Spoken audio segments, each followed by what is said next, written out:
Disclaimer: this story is a work of fiction, created solely for entertainment purposes. All characters, events, and settings are imaginary. Any resemblance to actual persons, living or dead, or real events is purely coincidental. The story contains elements of suspense, emotion, and drama meant to engage readers and should not be interpreted as a reflection of real-life behavior or relationships. Emma glanced at the clock on the kitchen wall. It was nearly 7:30 p.m., and dinner was almost ready: grilled chicken, roasted vegetables, and Daniel's favorite garlic mashed potatoes. As she placed the napkins on the table, her phone buzzed. Daniel, text, "Hey babe, set another plate. An old friend is coming over." Surprise. Emma paused. "Another plate?" She quickly replied. "Emma, who?" "Daniel, Aaron. My old college roommate. He's in town for one night only." Emma blinked. In the 5 years of their marriage, Daniel had never mentioned an Aaron. She racked her memory but came up blank. Still, she trusted Daniel. If he said Aaron was a friend, she'd be polite. With a slight sigh, she reached into the cupboard for an extra plate. 15 minutes later, the front door opened and Daniel's voice echoed, "We're here." Emma wiped her hands and stepped out of the kitchen. Daniel walked in first, grinning, followed by a tall man in a dark coat. He looked a bit older than Daniel, maybe mid-30s, with sharp eyes and a confident smile. His presence filled the room instantly, as if he belonged.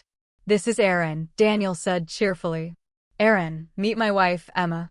Aaron extended his hand. "Pleasure to meet the woman who finally tamed this guy." Emma smiled politely and shook his hand. His grip was firm, just a little too firm. As they walked toward the dining room, Aaron glanced around like he knew the house. "Nice place. Open layout, good lighting, reminds me of, well, never mind." Emma's smile faltered. Why would their house remind him of anything? Dinner began smoothly. Daniel and Aaron laughed about college memories, dorm food, bad dates, crazy professors. Emma tried to join in, but the conversation was filled with private jokes and knowing glances. She found herself silently chewing, watching. Then Aaron said something odd. "Remember that trip to Oregon? The cabin? The bonfire that nearly got us arrested?" Daniel stiffened, then forced a laugh. "Oh man, yeah. Crazy times." Emma frowned. "You've been to Oregon? You never told me about that." Daniel looked at her. "It was years ago. Just one weekend." Aaron smirked. "Let's just say, some stories don't make it into marriage, huh?" There was an uncomfortable silence. After dinner, while clearing the plates, Emma dropped a fork near the hallway where Aaron had hung his coat. As she bent down, something shiny caught her eye, a keychain poking out of his coat pocket. Her breath hitched. It looked exactly like the one Daniel had lost last year, an engraved compass with the initials DR. Emma stood up slowly, heart beginning to race. Something wasn't right. The next morning, Emma couldn't shake off the feeling from last night. Aaron's presence lingered in the house like a scent that wouldn't fade. Something about him unnerved her, the way he talked, the way he looked at her, and especially the way Daniel acted around him. Her husband had seemed smaller, nervous, like a student before a teacher. As Emma made coffee in the kitchen, she heard voices from the living room. Aaron had stayed the night, unexpectedly, and without anyone asking him to. Apparently, Daniel offered the guest room. He hadn't asked her opinion. "She doesn't know, right?" Aaron's voice floated through the half-closed door. Emma froze. Daniel answered quietly, "No. And she doesn't need to." Her fingers gripped the coffee mug so tightly it trembled. By the time she entered the room, both men had stopped talking and were pretending to scroll their phones. Aaron looked up and flashed that same unsettling grin. "Morning sunshine. Your husband tells me you make killer coffee. Let's see if it's true." Emma forced a smile and handed him a cup. Daniel reached for the remote, eager to change the subject. "Let's watch something light, funny. Maybe something nostalgic." But Aaron had other plans. He leaned back into the couch and said, "Remember that girl? What was her name? Alicia? Man, you were obsessed with her." Daniel laughed awkwardly. "Yeah, college days. Long time ago." Emma frowned again. That name sounded familiar. Too familiar. Aaron continued, unfazed. You know, it's wild how much your life has changed, Daniel. Big house, beautiful wife, stable job. From who you were back then.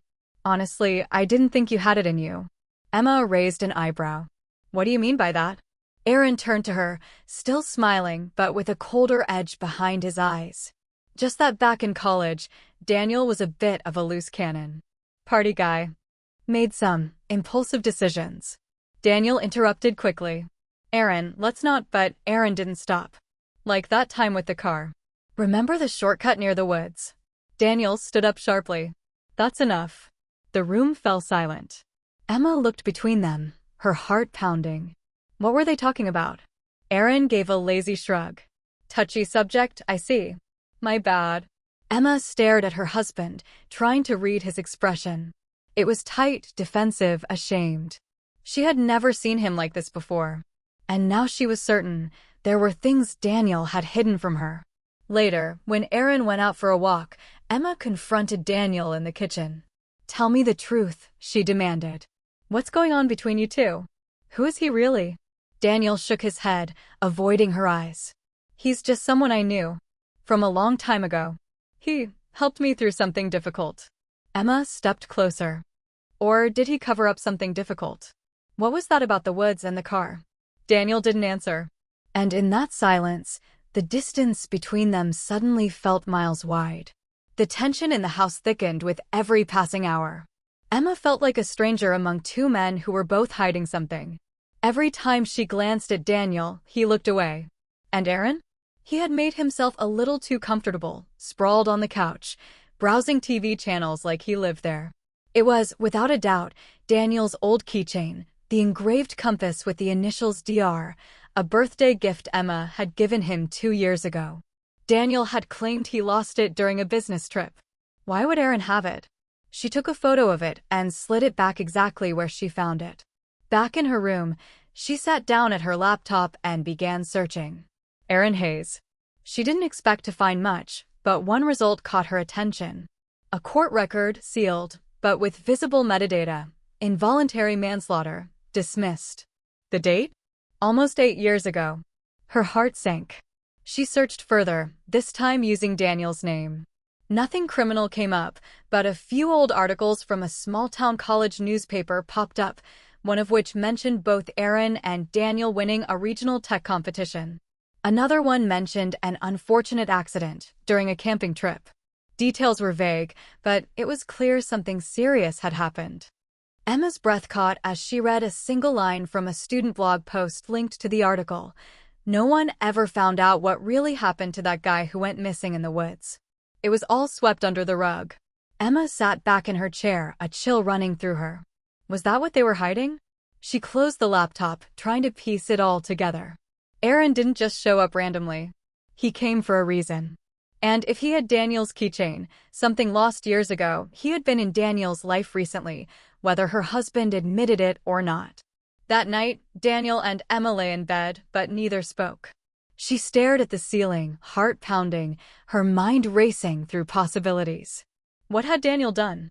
What had Aaron seen? She didn't know the full truth yet. But one thing was clear, Aaron's visit wasn't just about catching up over dinner. It was about power.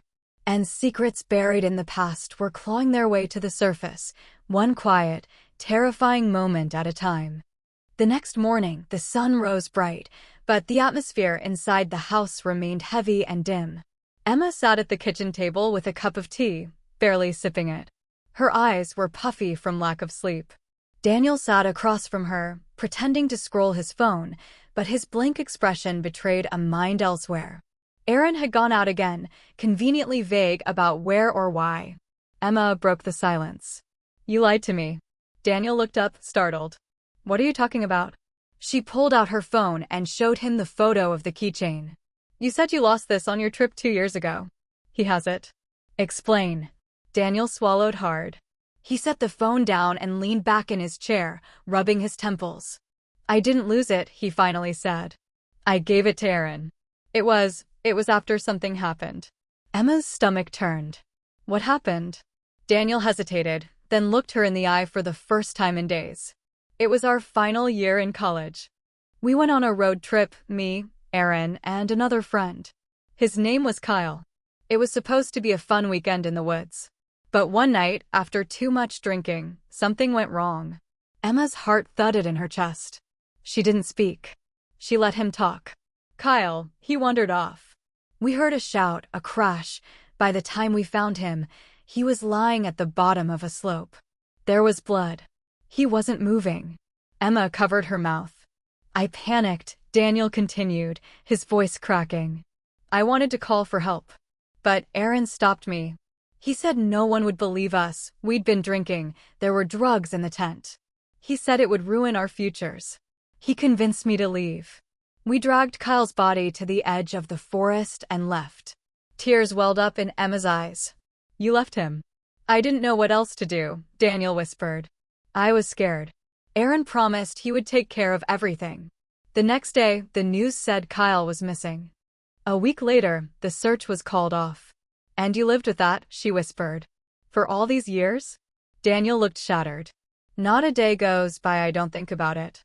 But Aaron, he was different. He never felt guilty. He made jokes. He said if I ever said anything, we'd both go down. He kept that keychain as a reminder, his little symbol that he owned me. Emma stood up, her body shaking. He's not just visiting. He's controlling you. Daniel nodded slowly. And now, he wants something. Emma stared out the window, her mind reeling. Her life had been built on a lie. And now, that lie was sitting on her couch, drinking her coffee, laughing like nothing ever happened. She didn't know what was coming next. But she knew this. She wasn't going to let Aaron destroy them. Not without a fight. Aaron returned that evening just as the sun was setting. He walked through the door like he belonged there, carrying a brown paper bag and whistling an old tune Emma didn't recognize, but somehow, it sent a chill down her spine. Picked up some wine, he said with a grin, waving the bag. Thought we could unwind tonight. Like the old days. Daniel didn't respond. He sat stiffly on the couch, his eyes fixed on the floor. Emma watched from the hallway, arms crossed tightly over her chest. She didn't join them in the living room this time. She didn't even pretend to be polite. Instead, she listened. Still quiet, huh? Aaron chuckled as he poured himself a glass. You used to be a lot more fun. You were the life of the party. What happened to you, Daniel? Silence. Aaron leaned in. You told her, didn't you? Emma stepped forward, no longer willing to hide. Yes, he did. Aaron turned toward her, raising an eyebrow. Well then. I suppose we're all on the same page now. Emma met his gaze without blinking. You came here to blackmail him, didn't you? Aaron tilted his head, smirking. That's such a harsh word, Emma. I prefer leverage. Compensation for years of silence. You're disgusting, she snapped. Aaron stood slowly, his charm falling away like a mask. Let me explain how this works. I kept your husband out of prison. I covered the tracks, handled the heat, and carried the weight. Now, I'm in a bit of a situation financially, legally.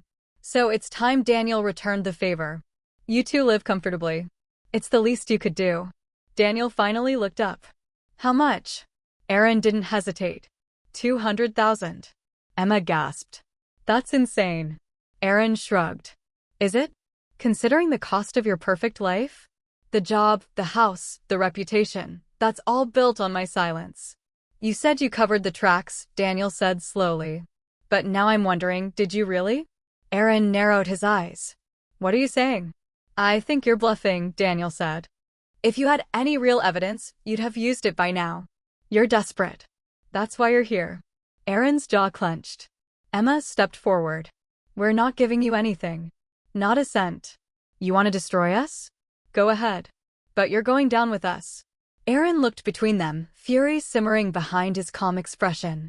You really want to test me? Emma smiled coldly. You already did. And now we're ready.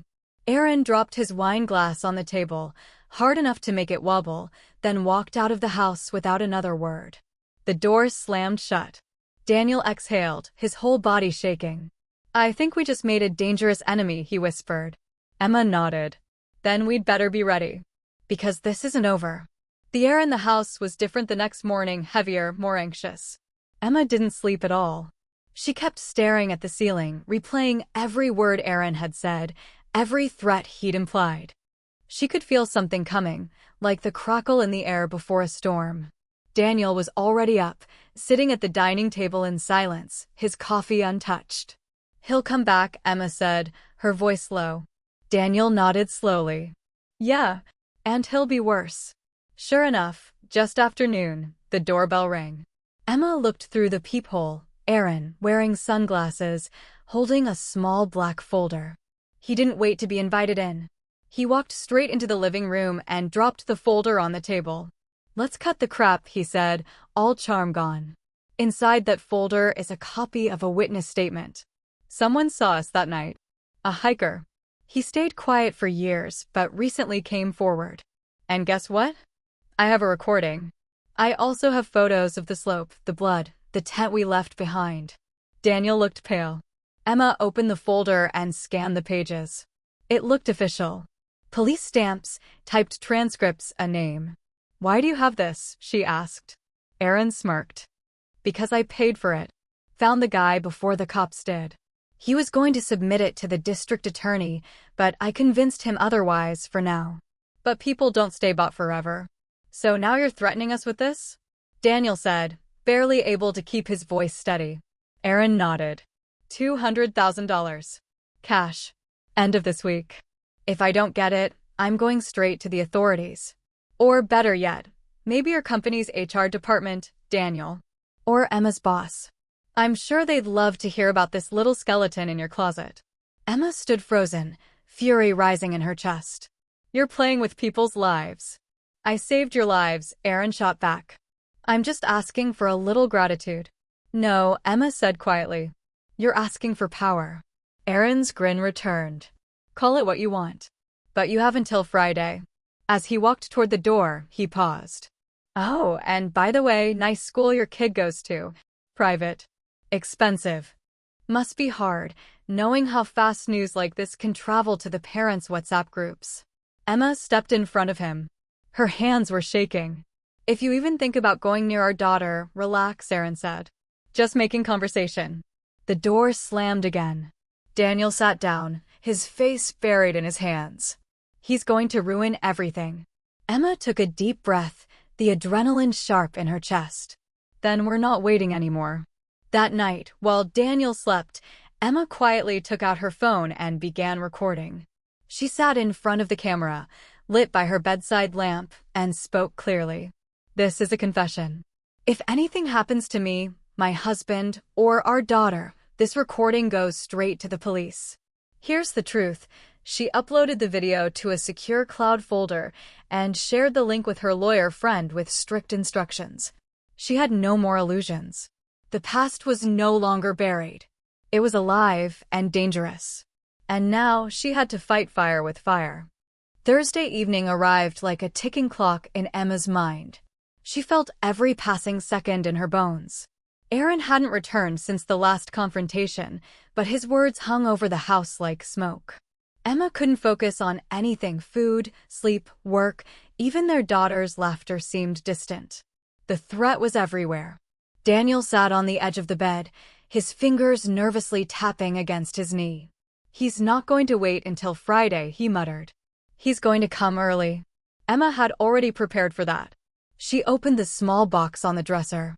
Inside was a miniature audio recorder and a new, slimline GPS tracker, both borrowed from her lawyer friend who had once worked on domestic abuse cases. She slid the recorder into a drawer near the front room. The tracker? She taped it under the bottom of Aaron's duffel bag the last time he wasn't looking. "I hope this works," Daniel said. Emma met his eyes. "If it doesn't, we'll have evidence that we tried." At 8:13 p.m., the doorbell rang. Aaron stood there, calm, collected, wearing a sleek black coat and holding his usual smug expression. "Evening," he said, strolling in without invitation. "Let's make this short." Daniel handed him a white envelope. Aaron took it, eyes gleaming. "Is this all of it?" Emma nodded. "Count it if you want." Aaron chuckled. "I will." He turned, heading toward the couch, casually opening the envelope. As he pulled out the stack of fake bills, carefully designed to look real at first glance, his expression froze. His hand twitched. He looked up at them, a new darkness in his eyes. "This a joke?" Emma's voice was calm. "No, it's bait." Aaron's face hardened. "What did you do?" From her pocket, Emma pulled out her phone. "You're being recorded right now. The fake cash, the threats, the previous conversations, all of it is logged. And we know about the folder. It's already backed up. If anything happens to us, the police get it." Aaron lunged forward, but Daniel blocked him. A scuffle broke out, wild and uncoordinated. Aaron shoved Daniel hard into the wall, knocking a photo frame to the floor. Emma screamed and reached for the pepper spray she had hidden behind the curtain.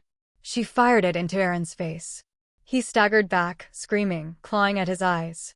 "You crazy bitch!" Before he could finish, red and blue lights flashed outside. Sirens blared. Emma had hit the panic button on her phone minutes before he arrived. Within seconds, 2 officers burst through the door. Aaron dropped to his knees, coughing, his hands in the air. "Get on the ground," one of the officers shouted. Aaron didn't resist. He knew he'd lost. Daniel sat on the floor, breathing heavily, holding his side. Emma stood frozen, shaking but determined. Her eyes didn't leave Aaron as he was cuffed and dragged away. No more silence. No more fear. She had turned the tables. And now, finally, the nightmare was beginning to end. The house was quiet again. Not the heavy, suffocating silence that had filled it during Aaron's stay, but the kind of quiet that comes after a storm. Peaceful but fragile. Emma stood in the kitchen early the next morning, her hands wrapped around a warm cup of tea, watching the sunrise through the window. The familiar light felt strange now, as if she were seeing it through a new lens. Aaron had been taken into custody the night before. The police confiscated his folder, and after hours of statements from both Emma and Daniel, the detective in charge assured them the case would be thoroughly investigated. Charges of blackmail, extortion, and trespassing were being prepared. And then, of course, came the deeper matter, the long-buried secret about Kyle. Emma turned when Daniel entered the room, looking like he hadn't slept. His face was drawn, eyes rimmed red. "Any word yet?" he asked softly. She shook her head. "They're reviewing everything. The video I recorded, the fake cash, the audio logs. It's all in their hands now." Daniel nodded slowly, then sat down at the table across from her. "I'm so sorry, Emma." She stared at him for a long moment, then looked away. "You should have told me years ago." "I know," he whispered. "I was scared. Ashamed. I kept trying to bury it so deep it wouldn't exist anymore. But it never went away. It lived in the back of my mind, and Aaron made sure of that." Emma sighed, her voice brittle. "We built our life together on top of a lie. That lie nearly destroyed us." Daniel reached for her hand. She didn't pull away, but she didn't return the squeeze either. "The police might charge me," he said quietly. "They might reopen Kyle's case. Even if I cooperate, I could face time." Emma's throat tightened. She had thought about that, too, what it would mean for their daughter, for their home, for their future. But she also knew one thing: hiding it any longer wasn't an option. "You need to face whatever comes," she said. "Own your part. Let the truth come out. It's the only way this ends." Daniel nodded, tears gathering in his eyes. "Will you still be here when it does?" Emma looked at him. "I don't know." They sat in silence again, not the kind that destroys, but the kind that waits. A week later, Aaron was officially charged. His history of manipulation, sealed court records, and attempts at blackmail painted a dark picture. The police confirmed that Kyle's case was being reopened and Daniel was being considered for cooperation in exchange for testimony. The outcome was uncertain. Emma returned to her job, walked her daughter to school, and tried to breathe again. Each step forward felt like stepping across thin ice. One evening, she sat alone at the dinner table, the same table where Aaron had first sat, smirking, eating her food, twisting her life into knots. Now, there were only 2 plates. And silence. But this time, it was a silence she could live with. 46.